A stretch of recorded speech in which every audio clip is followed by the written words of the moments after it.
Hey everyone! If you're watching this video, you've probably just completed the dForce tutorial, where we simulated a plane using dForce to act as a piece of fabric. We then draped that fabric over a sphere. If you haven't yet completed this tutorial, you can get started by navigating to the Simulation Settings tab, and then in the bottom left-hand corner, you can click the Tips label. From here, you can click this button right here, and you can get started on mastering the basics of dForce. Once you've done this, and your simulation is complete, you may notice that this corner, the mesh, is distorted, as well as the corner diagonal from it, but not these two corners. So today we're going to be taking a look at what's going on here, as well as giving two fixes for this issue. So to start, we'll want to select the plane in the scene pane, and then click on this icon right here, and select Wire Texture Shaded so that we can see the mesh. While this is helpful, we could use a better look at what's going on here. So we're going to go to the Draw settings. We're going to select General, Wireframe, and this slider right here, Triangulation Wireframe Opacity, we're going to turn up to 100%. So now we can see what's going on with the mesh. And we can see that the lines in the distorted corner seem to be going horizontal, while the lines in the corners that look fine seem to be going vertical. So now that we have an idea of what's going on here, we're ready to start fixing.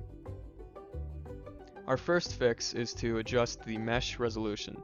To get started on this, we'll want to go up to Edit, Object, Geometry, Convert to SubD. Now that we've done this, let's go into Parameters, Plane, General, Mesh Resolution. And there are actually two things that we can mess around with our mesh resolution. The first being the resolution level. We can change this from high resolution to base, or the other way around. And we can also change the SubDivision Algorithm from Catmark to Bilinear, or the other way around. You may notice that this hasn't done much to help with the issue, however, so we're ready for our second fix. Our second fix is to change the poly triangulation. To do this, let's go up to Tools and select Geometry Editor. Once we've selected this, we'll want to click on this icon and dock it to our workspace. Moving forward, it's actually easier to clear our simulation, so we're going to go back into the Simulation Settings tab and click this button right under Simulate that says Clear. Now we can get a better look at what's going on with the mesh.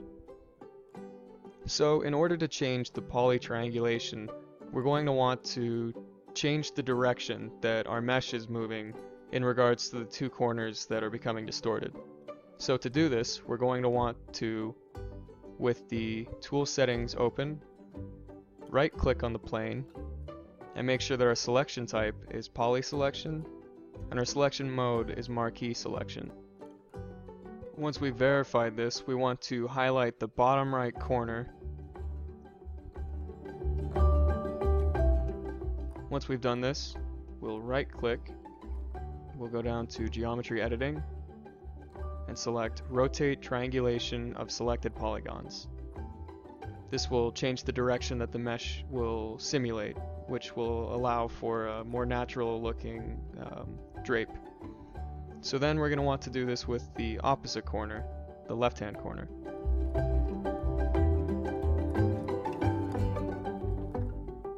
Now that we've rotated our mesh, let's see how it simulates. And already we can see that it looks more natural. And I don't see any poke-throughs either. So as a final step, we can actually go back to our first fix to adjust the fabric further. So with the plane selected, we'll navigate up to the Parameters tab, and we can change between, with our resolution level, we can change between base and high resolution, as well as our SubDivision Algorithm from Bilinear to Catmark. And although I'm not experiencing any poke-throughs, some of you may be, and this just depends on where the geometry is in the scene. but if you're experiencing poke-throughs, try changing the resolution level. Thanks for watching, everyone. I hope this was helpful, and if you run into any more issues, feel free to open a ticket with tech support, and we'll be more than happy to help you there. Thanks, guys.